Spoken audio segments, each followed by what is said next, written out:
오늘 본문 말씀을 다시 한번 보십시다.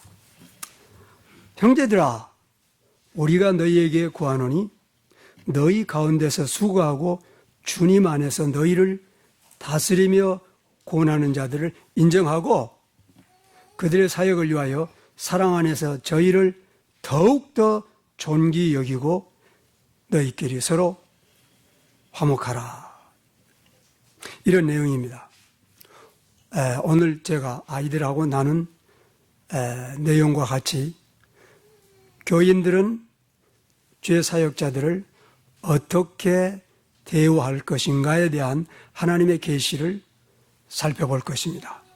두 번째는 그 하나님의 종들은 어떻게 교회를 섬길 것인가. 그리고 세 번째는 이와 같은 하나님의 명령이 어디에서 나온 것이냐에 대해서 말씀을 나누도록 하겠습니다. 먼저 교회를 섬기는 자들의 그 섬기는 모습들에 대해서 오늘 살펴보면은, 오늘 본문을 살펴보게 되면 수고한다 그랬습니다. 근데 이 수고라는 말은 여러분 우리 데살로니가 전서 1장 3절에서 이미 살펴본 바와 같이 믿음의 역사와 사랑의 수고라는 말이 나오는데 이미 여기서 한번 나온 용어입니다. 사랑의 수고라는 단어가 지금 5장 12절에서 사용되고 있습니다. 어떻게 교회를 섬기고 있느냐? 수고함으로. 이 1장 3절 말씀에서 사랑의 수고라는 말씀을 설명할 때 이 수고의 의미를 우리가 설명드린 바와 같이 다시 한번 여러분들이 기억해 두시기를 바랍니다. 지금쯤은 잊어버렸을 테니까 집에 가서 다시 복습을 했으면 좋겠습니다. 그 다음에 두 번째는 다스리는 것입니다. 다스리는 일입니다. 근데 이것은 구체적인 의미를 가지고 있습니다. 실제로 이제 이끌고 가는 것입니다. 말만 하는 것이 아니라 실제로 자기가 앞서서 끌고 가는 그러한 행동을 나타내는 것입니다. 그 다음에 세 번째는 권하는 일이라고 했습니다. 이 권한다고 하는 말이 사도행전 20장 31절에서는 그러므로 너희가 일깨어 내가 3년이나 밤낮 쉬지 않고 눈물로 각 사람을 훈계하는 것을 기억하라 라고 할 때 훈계란 단어입니다. 그렇기 때문에 사역자들은 이제 권한다고 하게 되면은 좀 의미가 약하게 들릴 그럴 수도 있습니다만은 구체적으로 교인들을 훈계하는 일들을 하는 것입니다. 물론 거기에는 책망하는 것도 들어있고 꾸짖는 것도 다 들어있습니다. 그러한 일들을 합니다. 그 다음에 에베소 4장 11절 12절에서 보면은 이 사역자들의 하는 일에 대해서 또 이렇게 기록하고 있습니다. 예수님께서 혹은 사도로 혹은 선지자로 혹은 복음 전하는 자로 혹은 목사와 교사로 주셨으니 이는 성도들을 온전케 하며 봉사의 일을 하게 하며 그리스도의 몸을 세우게 하려 함이라 하는 이러한 임무를 지금 목사들에게 주신 것입니다. 디모데전서 5장 17절 말씀을 보게 되면은 이제 다스리는 명령을 주셨습니다. 디모데전서 5장 17절 말씀을 보면 잘 다스리는 장로들을 배나 존경하라. 그래서 물론 여기서 장로들은 목사와 이 감독들을 얘기합니다. 그래서 감독이나 장로나 목사는 신약 성경에 있어서 한 사람에 대한 세 개의 타이틀입니다. 같은 것입니다. 그래서 잘 다스리는 장로들을 배나 존경하라라고 기록하고 있습니다. 그 다음에 히브리서 13장 17절에서 이 사역자들이 하는 일에 대해서 이렇게 기록하고 있습니다. 너희를 인도하는 자들에게 순종하고 복종하라. 그래서 이 양무리를 인도하는 것입니다. 이끌고 가는 것입니다. 타락하고 다른 길로 가지 않도록 지키면서 끌고 가는 것입니다. 그러한 자들에게 순종하고 복종하라. 그 다음에 두 번째, 저희는 너의 영혼을 위하여 경성하기를 자기가 회개할 자인 것. 여기서 회개란 말은 리펜트가 아닙니다. 여기서 회개란 말은 돈을 셈한다 이런 뜻입니다. 그러니까 마치 자기가 빚진 자가 빚을 갚는 것처럼 그런 의미입니다. 자기가 회개할 거 있는 것처럼 하느니라. 그래서 저희로 하여금 즐거움으로 이것을 하게 하고 근심으로 하게 하지 말라. 그렇게 하지 않으면 너에게 유익이 없느니라. 그래서 지금 죄종들이 목사들이 하는 일들에 대해서 성경은 대단히 분명하게 그 사역을 기록하고 있습니다. 그 다음에 사도행전 20장에서 또 이 목사들이 주의 종들이 해야 될 일을 이렇게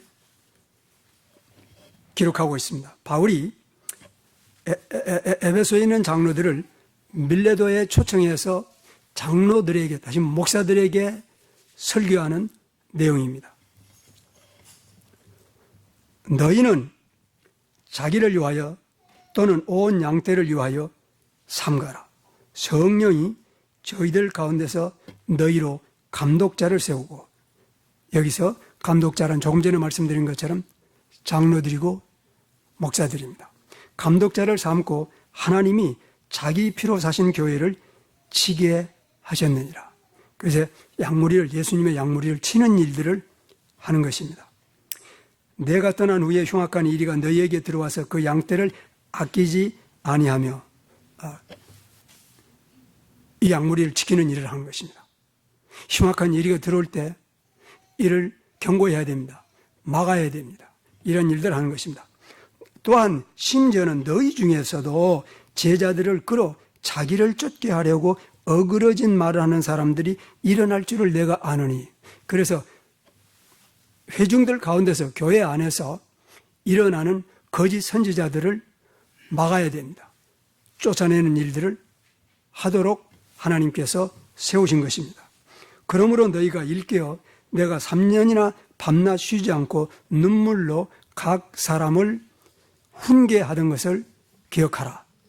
지금 내가 너희를 주와 및 은혜의 말씀에 부탁하노니 그 말씀이 너희를 능히 든든히 세우사 거룩하게 하심을 입은 모든 자 가운데 기업이 있게 하시리라.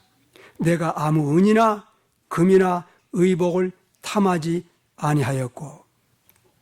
자, 여러분, 이게 33절에서는 사도 바울이 목회자들에게, 하나님의 양무리를 치는 사람들에게 하나님의 명령을 주시고 자기가 본을 보인 내용을 얘기하고 있는 것입니다. 사도가 목사들에게 교훈을 주면서 본을 보여주는 장면을 기록하고 있는 것입니다. 내가 아무의 은이나 금이나 의복을 탐하지 아니하였고 너희의 아는 바에 이 손으로 나와 내 동생들을 쓰는 것을 당하여 범사에 너희에게 모본을 보였노니 곧 이같이 수고하여 약한 사람들을 돕고 주 예수의 친히 말씀하신 바 주는 것이 받는 것보다 복이 있다 하심을 기억하여야 할지니라 라고 이제 지금 사도 바울이 하나님의 계시로 목회자들이, 사역자들이 어떻게 사역해야 될 내용을 지금 보여주고 있는 그런 장면입니다. 이렇게 지금 제가 말씀드린 것은 목사들이 어떻게 양무리를 쳐서 예수님의 양을 먹이고 꼴을 먹이고 양을 치는 그 길을, 그 방법을, 그 태도를, 심지어는 그 정신을 아주 분명하게 지금 디테일하게 기록하고 있는 내용을 보여주고 있습니다. 그러므로 오늘 본문에 다시 여러분 돌아가면은 보십시다. 오늘 본문에 돌아가서 데살로니가전서 5장에서 형제들아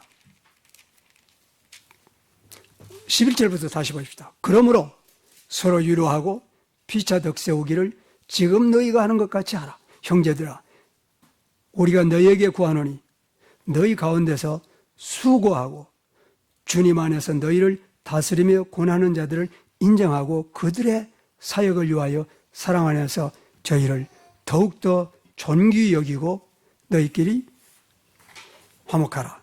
자, 그러면은 교인들은 목사들에게 어떻게 대해야 될 것인가 하는 것을 오늘 본문에서 이렇게 기록하고 있습니다.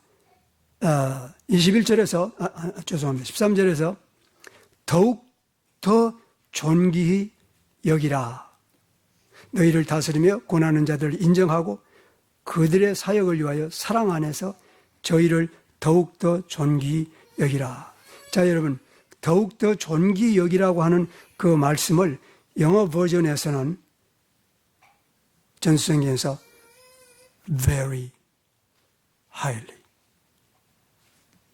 높게가 아니라 높이라고 하는 것이 아니라 very highly, 대단히 높게 여기라. NIV 성경에서는 아예 highest, 가장 높게 존경하라 이렇게 번역했습니다. 영어 성경에서. 근데 여러분, 여기서는 NIV 번역이 헬라어 본문에 맞습니다. 왜냐하면 이렇습니다. 헬라어 본문에서는 이미 높이 존경하라, 높이 존경하라는 그런 단어를 썼습니다. 근데 그 앞에다가 헬라어 원문에는 후퍼라는 말을 썼어요. 후퍼라고 하는 말은 영어로 하면 슈퍼입니다. 더 이상 높은 것이 없는 최고로 높은 그런 의미입니다. 그러니까 주의 사역자들을 향해서 교인들로 하여금 더 이상 높이 존경할 수 없는, 그러면 우리 인간 사회에서 가장 존경을 받는 사람들은 어떤 종류의 사람들이 있습니다. 예. 권세의 면에서 보게 되면 왕들입니다. 또 금전적인 면에서 보게 되면 가장 경제적으로 출세한 사람입니다. 학문적으로 보면은 가장 높은 학자들입니다. 근데 이런 사람들에게 바치는 존경보다도 더 높이 그런 의미입니다. 더욱더. 그러니까 가장 높이 이런 뜻입니다. 주의 종들에게 교인들이 이렇게 대우하라고요? 자관 여러분이 좋든지 싫든지 간에 성경은 그렇게 기록되어 있습니다. 그래서 오늘 여러분들 머릿속에 그걸 입력을 해야 됩니다. 깨달아야 됩니다. 그리고 여러분들의 유익을 위해서 받아들여야 됩니다. 더욱더 존귀히 여기라. 디모데전서 5장 17절에서는 배나 존경하라. 히브리서 13장 17절에서는 너희들을 인도하는 종들에게 순종하고 복종하라. 조금 전에 제가 히브리서 13장 17절 말씀 이미 우리가 봉독했습니다. 너희를 인도하는 자들에게 순종하고 복종하라.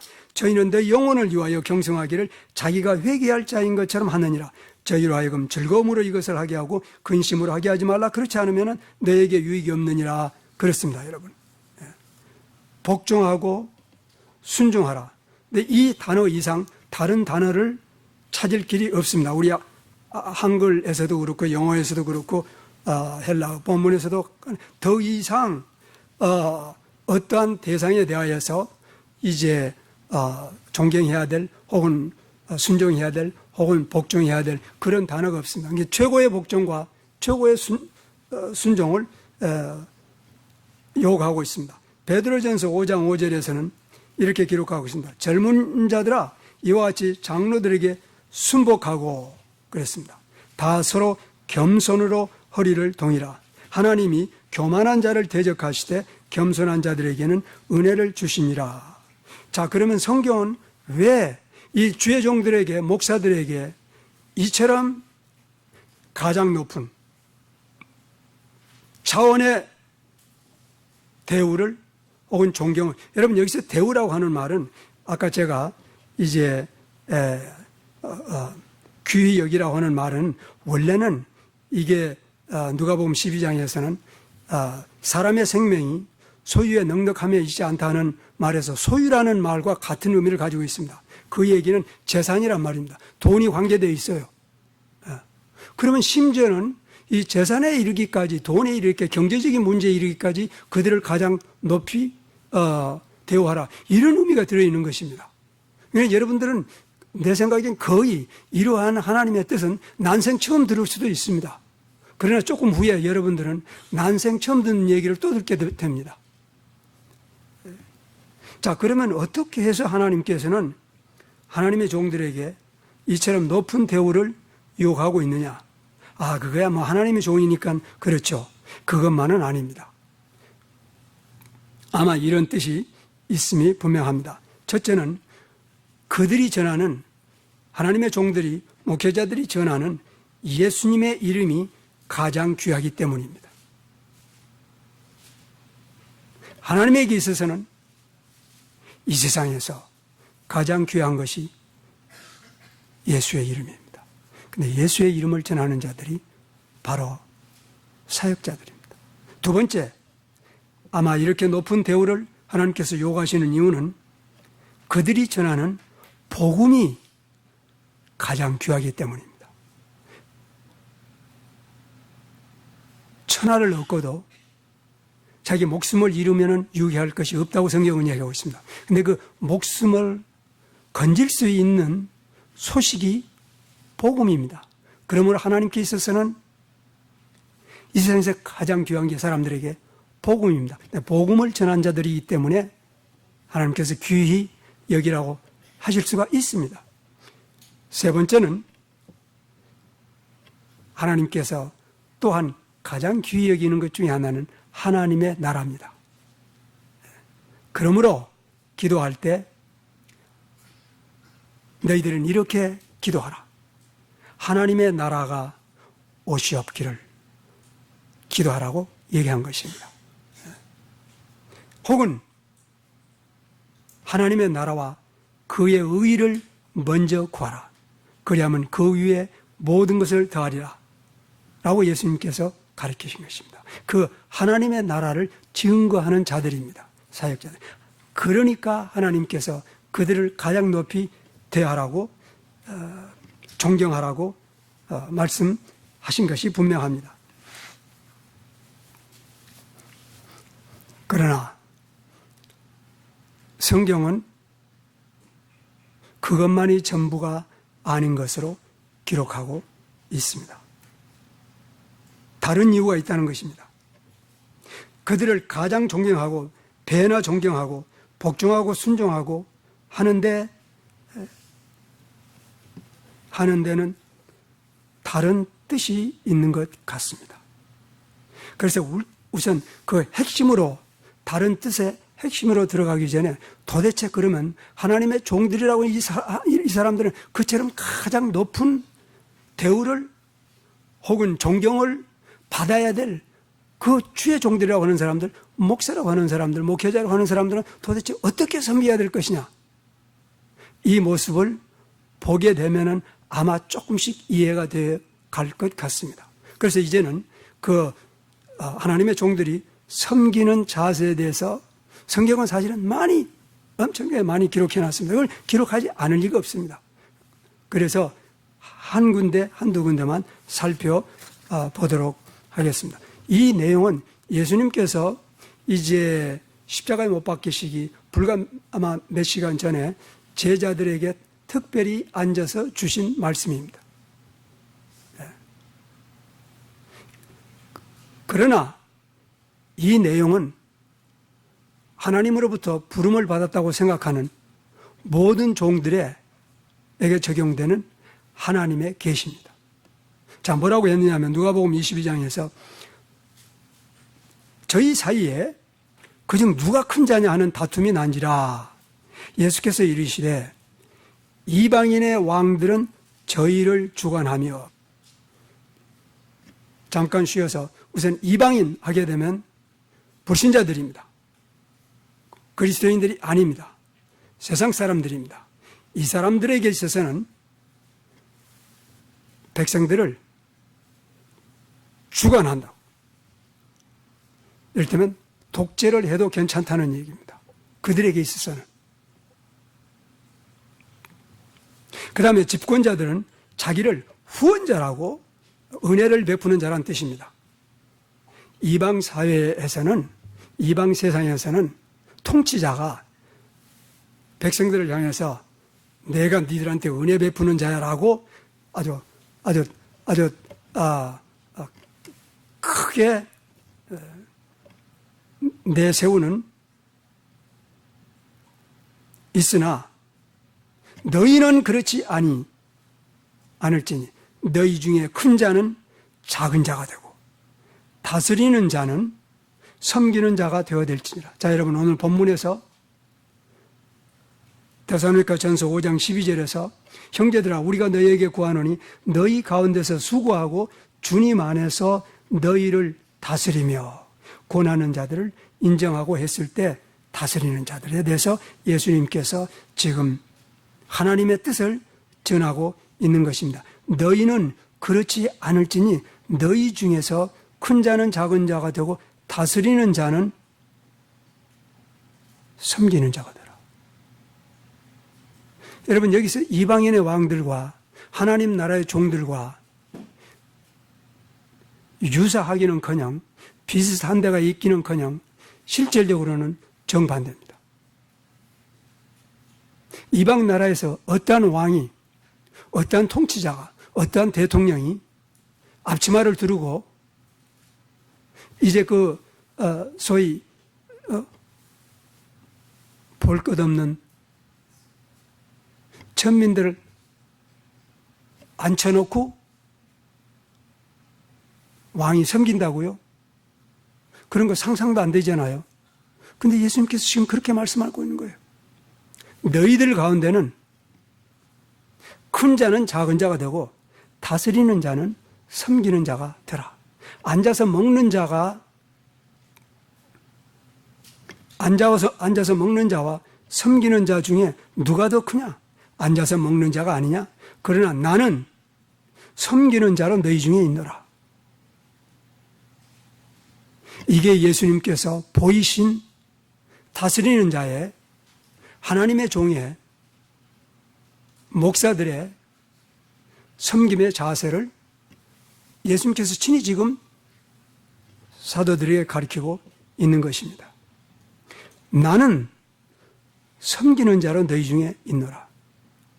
너희는 나의 모든 시험 중에 항상 나와 함께 한 자인즉 내 아버지께서 나라를 내게 맡기신 것 같이 나도 너희에게 맡겨 너희로 내 나라에 있어서 내 상에서 먹고 마시며 또는 보좌에 앉아서 이스라엘 12지파를 다스리게 하려 하노라.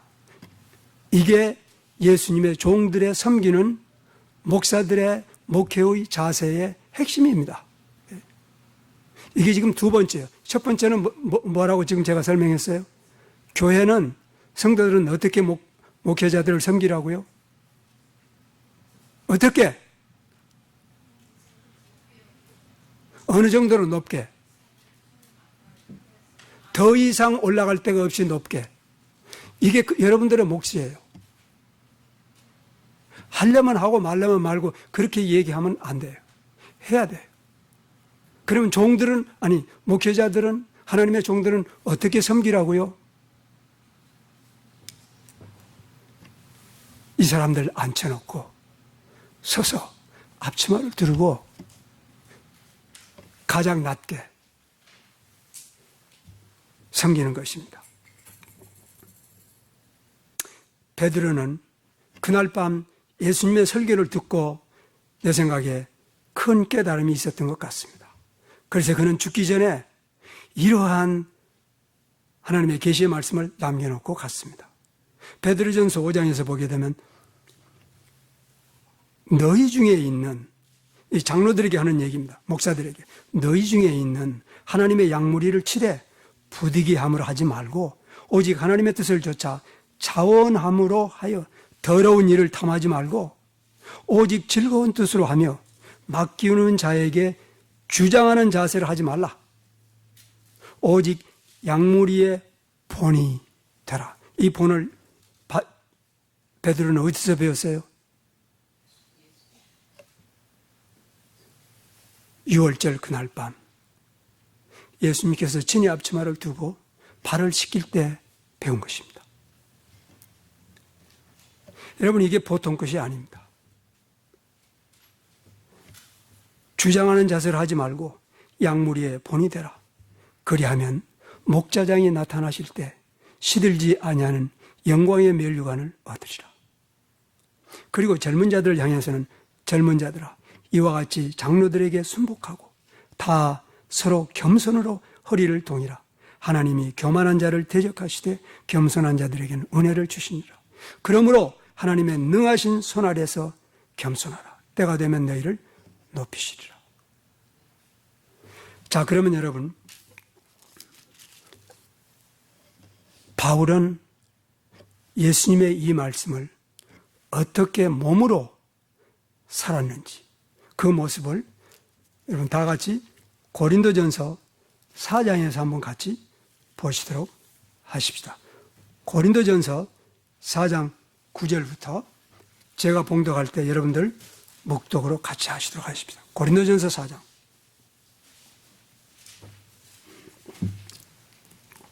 9절부터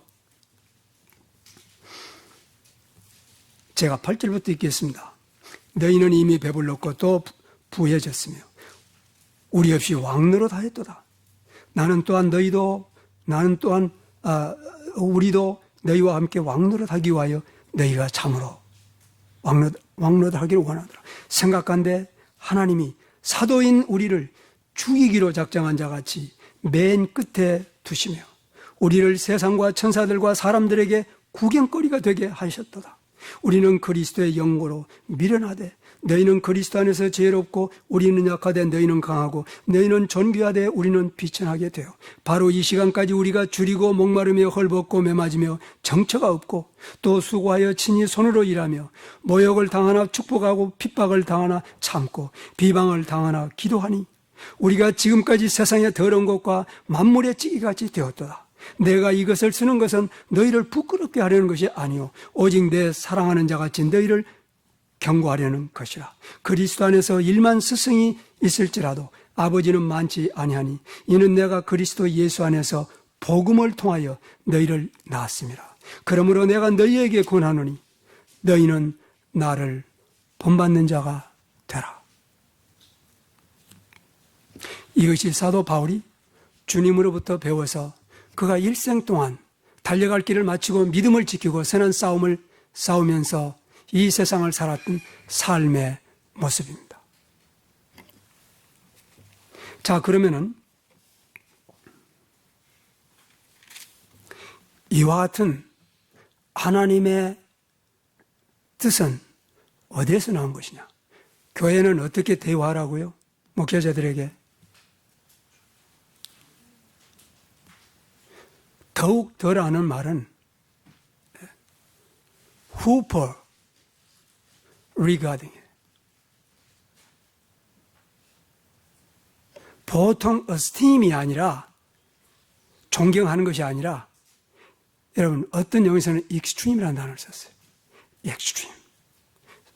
이게 하나님의 뜻인 줄은 사실 교인들 내 생각에는 오늘 이 시간까지 몰랐을 것 같아요. 그러나 그렇게 존경을 받는 대우를 받는 종들은 어떻게 사역하라고요? 이제 여러분들 우리가 함께 고린도전서에서 베드로전서에서 누가복음에서 분명하게 살펴본 것입니다. 여러분, 그러므로 교인들이 그 목사를 존경하거나 안 하거나 그건 별개의 문제입니다. 조금 후에 말씀드리겠지만 여러분, 각자가 예레미야에 있는 말씀처럼 만물보다 거짓되고 심히 부패한 것이 마음이라 누가 이를 알려마는 여호와께서는 사람의 심장을 살피고 폐부를 시험하신다. 그러므로 하나님께서는 각자에게 행한 대로 뭐 하신다고요? 보응하신다고. 오늘 우리가 각자가 자기의 포지션에서 하나님과의 관계를 깨달아야 됩니다. 각자가 이웃을 볼 필요도 없습니다. 지금 제가 이 교인들과 목회자의 관계를 설명하고 있는데 사실은 초점이 여기에 있는 것은 아닙니다. 목사를 존경해야 될 교인들에게 있는 것도 아니고 교인들을 섬기는 목회자에게 있는 것도 아닙니다. 그 어디에 있느냐? 지금 이 계시는 하나님을 아는 데 있습니다. 오늘 우리가 그 무한한 하나님을, 끝도 없는 우주를 창조한 하나님을 안다는 게 쉬운 일은 아닙니다. 그렇지만 성경은 끊임없이 나를 아는 것이 너희에게 지혜다, 혹은 생명이다. 여호와를 아는 것이 생명이다. 오늘 지금 제 핵심은 여호와 하나님을 아는 것입니다. 그러면 지금 하나님께서 계시한 이 두 개의 요소가 어디에서 나온 거냐? 이게 지금 하나님의 뜻이라는 걸 내가 지금 여러분들에게 설명을 드리는 것입니다. 초점이 여기에 있는 것입니다. 이것을 소위 삼위일체 정신이라고 합니다. 다시 말하면 성도들은 목회자를 향해서 가장 높게 존경하는 것, 목회자들은 가장 낮은 자리에서 성도들을 섬기는 것, 이 사상이 어디에서 나왔느냐? 하나님에게서 나왔는데 좀 더 구체적으로 설명하면 하나님의 삼위일체 정신에서 나왔다, 이런 얘기입니다. 그래서 하나님을 알지 못하고 여러분들이 어떤 목사는 마음에 드니까 그냥 선물도 주고 그저 그렇게 해가지고 덕 세우는 게 아닙니다. 목회자들은 또 성도들 그저 자기의 그 어떠한 신분의 안전을 위해서 그냥 다득거리고 죄가 있어도 훈계하지도 않고 그저 이것도 좋고 저것도 좋고 그러한 정신으로 다스린다면 하나님의 아무리 잘해도, 그래서 사랑이 있어 보이고 해도 하나님의 뜻과는 무관한 것입니다. 그래서 지금 우리가 배워야 될 것은 하나님의 근본적인 뜻은 무엇이냐, 이거였습니다. 교회를 향한 하나님의 근본적인 뜻이 지금 무엇이냐, 정신이 무엇이냐, 그 정신이 바로 지금 제가 말씀드리고자 하는 삼위일체 정신에서 나온 하나님의 계시입니다. 그래서 알아야 될 것은 지금 우리가 하나님을 아는 것입니다. 그 하나님의 그 삼위일체 정신이라는 게 뭐냐? 왜냐하면 지금 하나님의 명령은 여기에서 나온 것입니다. 삼위일체 정신에서. 삼위일체 정신이라는 게 도대체 뭐냐? 이것을 갖다가 이렇게 표현할 수 있습니다. 삼위일체 정신이란 신적 질서입니다. 혹은 천상의 질서라고 표현할 수 있습니다. 여러분, 기독교 교리 중에서 가장 핵심 교리 중에 하나는 유일신 교리입니다. 하나님은 오직 한 분입니다. 그런데 이 한 분 하나님이 세 분의 위격을 가지고 있다는 것이 곧 우리 기독교의 핵심 교리 중에 핵심입니다. 한 분 하나님이 세 분의 위격을 가지고 있다. 그건 무슨 말이에요? 여러분, 이해가 좀 안 갈 수 있죠. 삼위일체를 누가 완전하게 설명한 사람 누가 있습니까? 그렇지만은 이 문제가 나올 때마다 우리는 배워야 됩니다. 삼위일체. 왜냐하면 하나님을 알되, 유일하신 하나님을 알되 삼위일체 하나님으로 알지 않으면은 사실은 구원받을 수가 없기 때문입니다. 이게 그래서 기독교 아주 독특한 점입니다. 자, 그래서 이것을 우리가 이해하도록 그렇게 하십시다. 만약에 이것이 이해가 되면은 지금 오늘 본문에서 얘기하는 교회가 하나님의 종들에게 대하는 태도와 그리고 하나님의 종이 교회를 섬기는 그 정신은 아주 쉽게 풀려버립니다.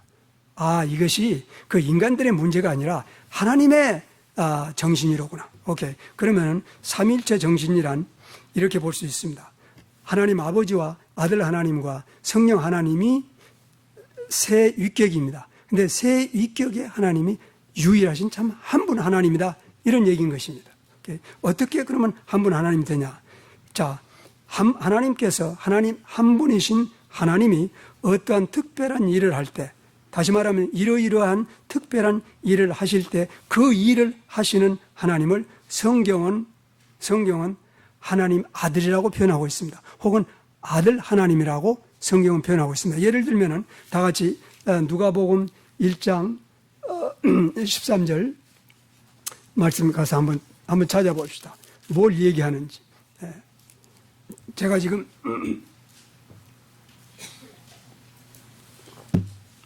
한 분 하나님이 어떤 특별한 일을 하실 때 그 특별한 일을 하시는 그 하나님을 아들 하나님, 혹은 인자, 혹은 그리스도라고 칭하고 있습니다. 자, 누가복음 1장 35절 말씀을 한번 보십시다. 예수님께서 세상에 오실 때 어떻게 표현이 되고 있는지. 35절에서 천사가 대답하되 성령이 내게 임하시고 지존자의 능력이 너를 덮으시리니, 마리아에게 하는 얘기입니다. 지금 그러므로 너에게서 나실 바 거룩한 자를 하나님의 아들이라 일컬라 했습니다. 그래서 이 세상에 인간의 몸으로 오시는 이를 하나님을 성경에서는 하나님의 아들이라고 표현하고 있습니다. 아들 하나님입니다. 아버지 하나님이 인간의 몸으로 오신 적은 없습니다. 구약에서도 하나님이 인간의 몸으로 나타난 적이 여러 번 있습니다. 아마 이걸 갖다 소위 신학자들은 이 프리 그리스도라고 그렇게 부릅니다. 그리스도 이전에 이 하나님의 나타나심, 이걸 갖다가 이제 프리 매니페스테이션이라고 그렇게 부르는 것 같습니다. 그래서 사람의 몸으로 세상에 오신 그 유일한 하나님, 그 위격을 성경에서는 하나님의 아들, 혹은 아들 하나님, 혹은 인자, 혹은 그리스도라고 부른 것입니다.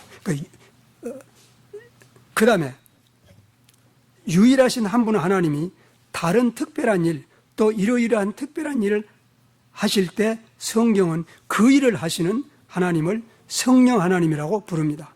예를 들면 요한복음 16장에서 성령님에 대하여 성경은 이렇게 기록하고 있습니다. 성령께서 세상에 오셔서 죄에 대하여, 의에 대하여, 심판에 대하여 세상을 책망하실 것이다. 바로 이 일을 하시는 유일하신 참 하나님을 성경에서는 보혜사라고 부릅니다.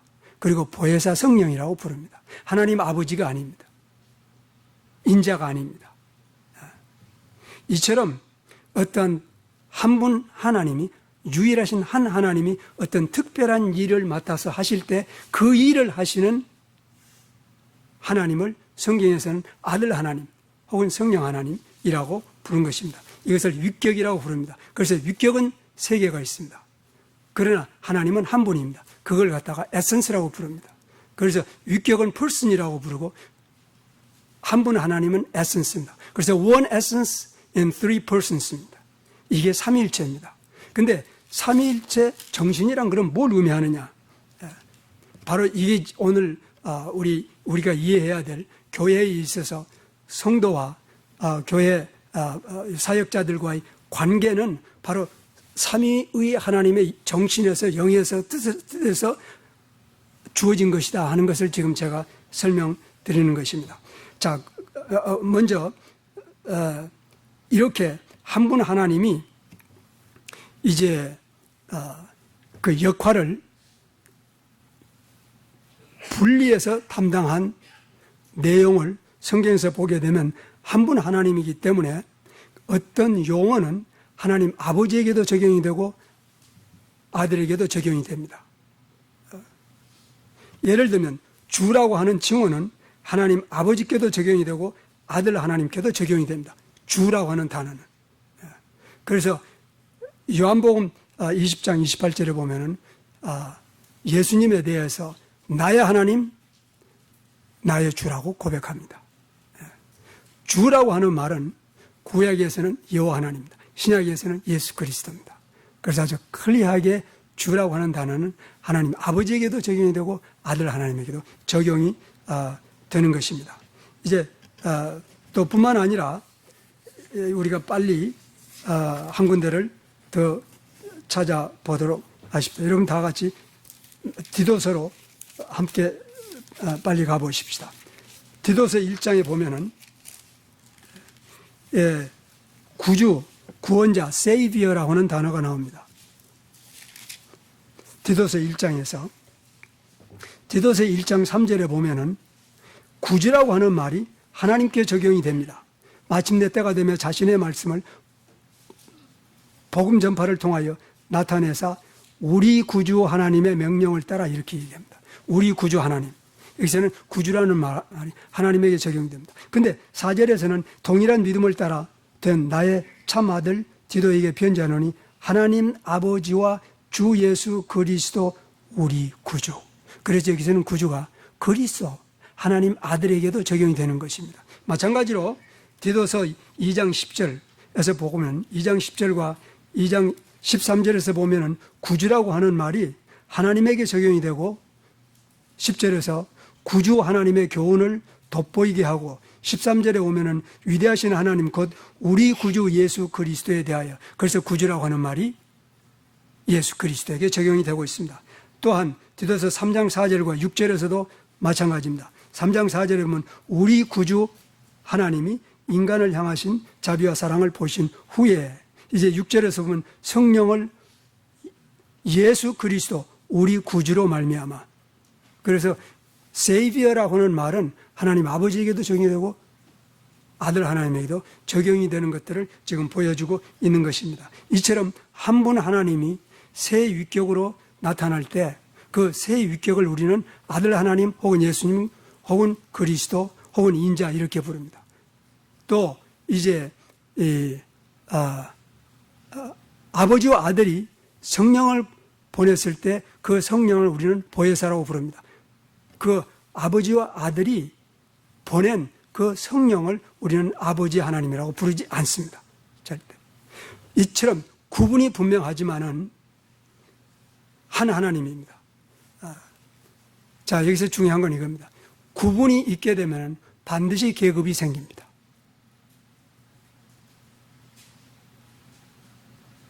그러나 삼위일체에서는 구분은 있는데 계급이 없습니다. 그런데 우리 인간은 태어나면서부터 그런 구분 속에 살다가 아버지, 어머니가 달라집니다. 아버지, 할아버지하고 다릅니다. 형제들하고 사촌이 달라집니다. 구분이 생길 때 여러분 이제 가정만 벗어나면 그 다음부터는 계급이 생깁니다. 학교에 가면은 교장이라는 계급이 있고 선생이라는 계급이 있습니다. 그리고 선생이라는 그 직분과 학생이라는 구분이 생길 때 반드시 계급이 형성되고 계급 사이에 역사하는 힘을 갖다가 권세라고 부릅니다. 우리는 이러한 제도 속에서 다시 말하면 계급 제도 속에서 탄생해서 살아왔기 때문에 하나님의 삼위일체 정신을 깨달을 수가 없는 것입니다. 그래서 여러분 삼위일체 이해하기가 그렇게 힘든 것입니다. 삼위일체에 있어서는 구분이 있습니다. 분명히 계급이 없습니다. 이게 놀랍습니다. 지금 계급이 없다는 걸 머릿속에 여러분 처음 듣는다 할지라도 일단 머릿속에 입력해 가지고 이게 이해가 안 되면은 아버지 하나님과 아들 하나님과 성령 하나님의 구분이 그리고 역사하시는 것이 우리 안에 역사하시는 게 여러분 이해가 안 됩니다. 받아들여지질 않습니다. 왜냐하면 우리 안에 가득 찬 세상의 계급이 그걸 갖다가 막아낸 것입니다. 그래서 여러분 목사는 계급이 아닙니다. 여러분 성도들이 목사를 가장 높이 존경하고 대우하고 해야지만 계급 때문에 그런 게 아닙니다. 이게 지금 여러분 알아야 돼요. 오늘날 교인들이 목사 사랑한다고 하면서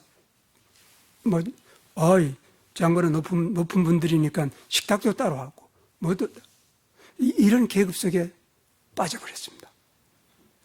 이러한 것에 성령께서 역사할 수가 없습니다. 분리는 이때 반드시 있습니다. 상하에 다스리는 계급이 없습니다. 왜냐하면 상하를 구별하면 가장 높은 대우를 받은 목사가 상하 계급을 생각하면 가장 밑자리에서 섬겨야 되기 때문입니다. 이것이 하나님의 정신입니다. 어디서 나왔냐? 삼위에서 나온 거예요. 자, 그럼 그게 무슨 말이냐면 이런 겁니다. 조금 전에 이제 누가복음에서 본 바와 같이 아들 하나님이 육신을 입고 세상에 오셨습니다. 그런데 예수님께서 제자들에게 세상에 가르칠 때 아버지와 나는 하나라고 얘기했습니다. 그러면 차이가 없습니다. 구분이 없습니다. 그럼에도 불구하고 예수님께서는 아버지께서 나에게 보여주신 것이 아니고는 내가 아무것도 할 수 없다고 얘기하고 있습니다. 구분이 있습니다. 근데 이 구분이 계급이 아니란 말입니다. 근데 사람들은 구분만 딱 생기면은 그때부터 계급 의식을 갖습니다. 이게 망쳐놓습니다. 하나님의 조화를, 삼위일체를 망쳐놓는 것입니다. 하나님은 여전히 삼위는 구분이 있습니다, 여러분. 이렇게 구분이 됩니다. 아버지 하나님은 우리 누가복음에서 보는 바와 같이 아들을 보냈습니다. 아들이 아버지를 보낸 적이 없습니다. 성령 하나님은 아버지와 아들이 보냈습니다. 성령 하나님은 아버지와 아들을 세상에 보낸 적이 없습니다, 여러분. 분명한 구분이 있습니다. 그럼에도 불구하고 그들에게는 계급이 없습니다. 언제든지 하나입니다. 아버지 하나님은 아들을 사랑하십니다. 아들을 사랑한다는 고백이, 아버지의 고백이 성경 어디에 있죠? 물론 많이 있지만 대표적인 게 마태복음 3장에 있습니다. 예수님께서 침례를 받고 물에서 나오실 때 하늘에서 음성이 들렸습니다. 뭐라고 그랬죠? 이는 내 사랑하는 아들이라. 그리고 내 기뻐하는 자라. 마태복음 17장에서는 변화산에서 예수님이 변화됐을 때 하늘에서 음성이 들렸습니다. 이는 내 사랑하는 자라. 너희는 그의 말을 들으라. 그리고 아들 하나님은 아버지 하나님의 명령만을 복종한 것입니다. 자, 여기까지 와서 여러분, 교인들이 목사를 가장 높게 복종하고 순종하라고 하는 그 정신이 삼위일체, 삼위의 하나님의 정신으로부터 나온 것이로구나. 만약에 하나님의 삼위일체의 하나님의 정신으로부터 나왔는데 교인들이 가령 목사를 향해서 가장 높이 존경하지 않는다면 하나님의 삼위일체 하나님의 그 운행을, 그 섭리를 아예 모르거나 무시하는 것입니다, 지금. 마찬가지로 이제 하나님의 종이 백성들을, 교인을 다스릴 때 주관하는 자로 다스린다면 하나님, 한 분 하나님이, 이제 삼위의 하나님이 구분은 있는데 계급이 없는 그 하나님의 정신과 맞지 않는 일을 하고 있는 것입니다. 이게 여러분 그렇게 어려워서는 안 되겠죠? 아니면 내가 이해가 가기 시작한 것입니까? 계급적인 관계에서 존경하는 것만이 아닙니다. 하나님의 사랑에서 존경하는 것입니다. 내가 목사라는 자리로 안수받았기 때문에 교인들을 갖다가 인도한다 혹은 주관한다고 했을 때 세상 사람들이 주관하는 것처럼 하지 않는다고 성경은 얘기하고 있습니다. 너희들은 그렇지 아니하니 하면서 예수님께서 내가 주로서 너희들은 앉아있고 나는 서서 섬긴다고 얘기하고 있는 것입니다. 이것이 바로 삼위의 하나님의 운영의 원리이고 법칙이고 정신입니다. 여기 이 정신에서 지금 나온 것입니다. 자, 그 다음에 이 정신이 이제 하늘나라에서 형성이 된 것입니다. 그러므로 예수님께서는 그 하나님의 정신이 땅에서도 이루어지도록 기도한 것입니다. 근데 모든 땅이 아닙니다. 이방인들의 땅이 아니라 땅에 세워진, 땅에 이루어진 하나님의 나라에서 바로 하늘에서 이루어진 그 뜻이 이 땅에서 이루어지도록 하나님의 나라를 세워놓으신 것입니다. 그래서 제자들에게 기도를 가르칠 때 주기도문에 어떻게 시작하죠? 하늘에 계신 아버지, 이름이 거룩하심을 받으셨고, 그 다음에 나라 임하시고, 하나님의 나라가 임하셨고, 그 다음에는 뜻이 하늘에서 이루어진 것 같이 땅에서도 이루어지다라고 기록한 것입니다. 물론 하늘에서 이루어진 뜻은 그것만이 아닙니다. 엄청나게 많은 일들이 이루어진 것입니다.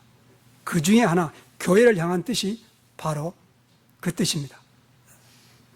계급을 얘기합니까? 아니면 사랑을 얘기하는 것입니까? 복종을 드렸을 때, 혹은 순종과 복종을 목사들에게 바칠 때 계급적인 의식입니까? 아니면 아버지와 아들과 하나 된 그 사랑의 관계에서, 그리고 아들은 언제나 아버지에 대해서 두 개를 합니다. 사랑과 복종입니다. 자, 여러분, 이것이 교회에 이루어진 것입니다. 두 번째, 어디에서 또 이루어집니까? 가장 가까운 곳, 가정에서 이루어집니다. 에베소 5장 21절, 22절 보면은 이런 말씀이 있습니다.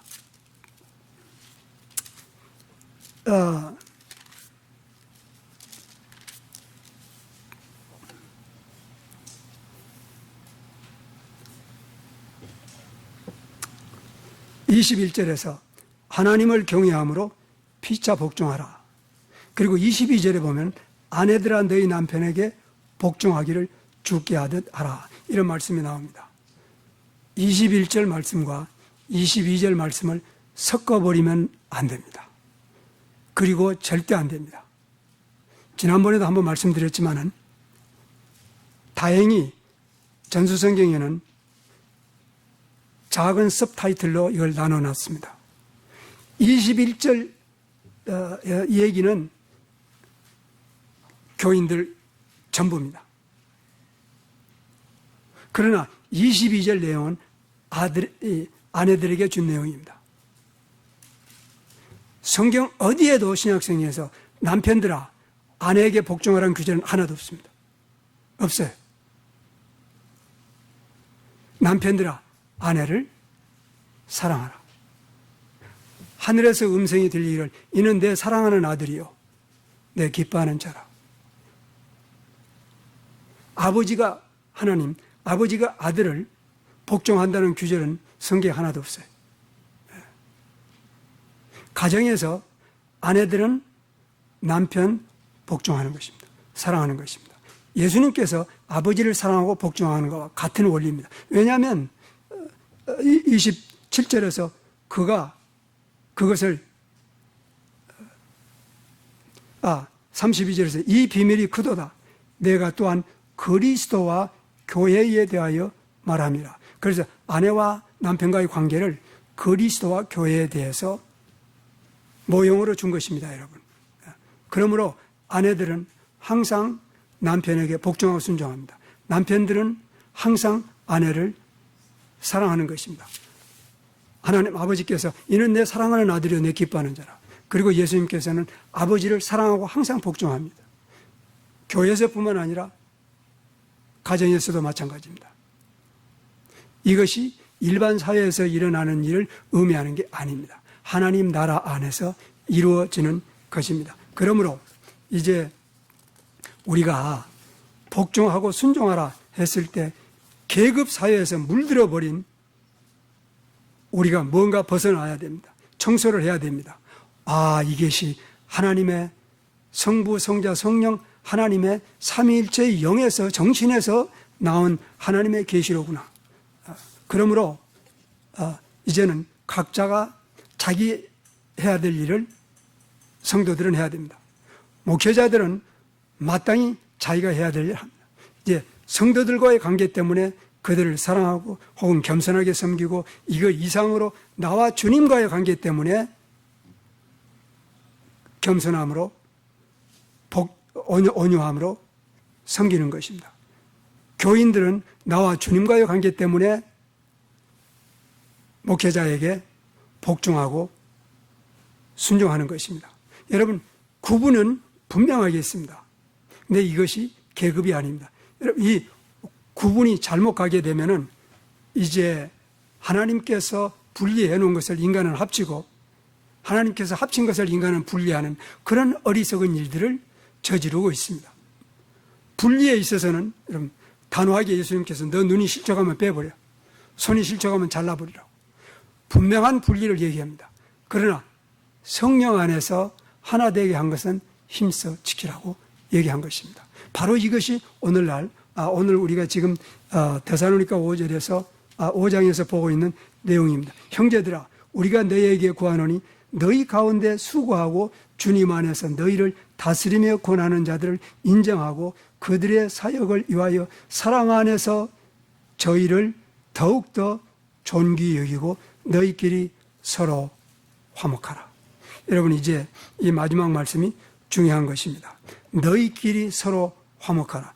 교인들이 만약에 서로 알력이 있고 갈등이 있고 시기가 있고 수근수금이 있고 이것이 예수께서 피 흘려 죽으셔서 값주고 산 교회가 아닙니다. 교회는 절대 그런 일이 있을 수가 없는 곳이 교회입니다, 여러분.